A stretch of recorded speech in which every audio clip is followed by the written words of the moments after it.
ದರ್ಶನ ಮಾಡಿದ್ರಿ ಸರ್. ತಾಯಿ ಹತ್ರ ಏನ್ ಹೇಳ್ತಿದ್ರಿ ಸರ್? ಏನಿಲ್ಲ, ರಾಜ್ಯಕ್ಕೆ ಒಳ್ಳೆ ಮಳೆ ಬೆಳೆ ಆಗಲಿ.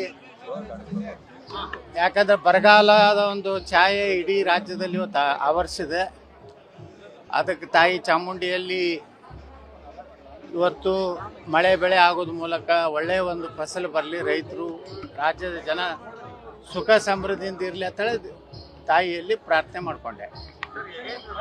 ಒಡೆದ ಮನೆ ಅಂತಾನೆ ಹೇಳ್ತಾರಲ್ಲ ಸರ್, ಏನಕ್ಕೆ ಸರ್?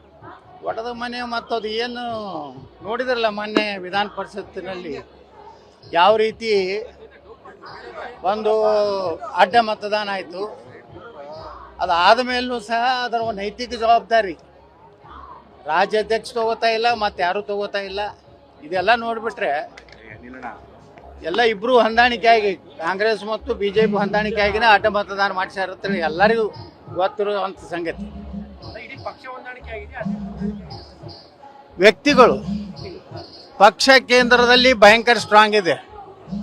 ಇಡೀ ದೇಶದಲ್ಲಿ ಕಾಂಗ್ರೆಸ್ಸನ್ನು ಅತ್ಯಂತ ಉಗ್ರವಾಗಿ ಕಠಿಣವಾಗಿ ಇವತ್ತು ಅಲ್ಲಿ ಹೋರಾಟ ಮಾಡ್ತಾ ಇದ್ದಾರೆ ಎಲ್ಲ ರಾಜ್ಯದಲ್ಲಿ. ಅದು ಕರ್ನಾಟಕ BJPಯಲ್ಲಿ ಇವತ್ತು ಹೊಂದಾಣಿಕೆ ರಾಜಕಾರಣದಿಂದ BJP ಕಾರ್ಯಕರ್ತರು, BJP ಕಟ್ಟಿ ಬೆಳೆಸಂಥ ಕರ್ನಾಟಕದ ಏನು ಜನ ಹಿರಿಯರು ಅದಾರೆ, ಅವ್ರು ಭಾಳ ಇವರ ಒಂದು ಚಟುವಟಿಕೆಗಳು ನೋಡಿದ್ರೆ ಇವತ್ತು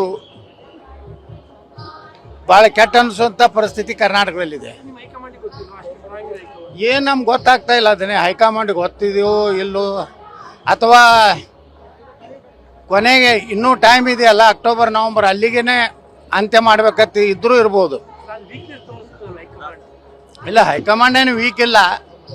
ಎಂತಿಂಥ ರಾಜ್ಯದಲ್ಲಿ ಭಾಳ ಸ್ಟ್ರಾಂಗ್ ಆಗಿ ಇದು ಮಾಡಿದ್ದಾರೆ. ಆದರೆ ಕರ್ನಾಟಕದಲ್ಲಿ ಅದೇನೋ ಒಂದು ಬಹಳ ಪ್ರಭಾವಿ ನಾಯಕರಿದ್ದಾರೆ ಅನ್ನೋಂಥ ಭಯ ಏನಿದೆ, ಈ ಭಯ ಎಲ್ಲ ಹಾರಿ ಹೋಗಿದೆ.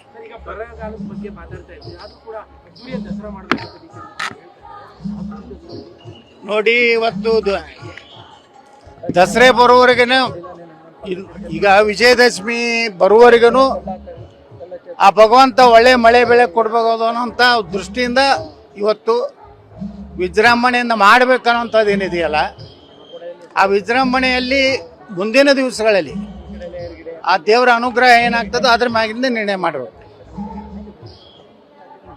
ಓಕೆ.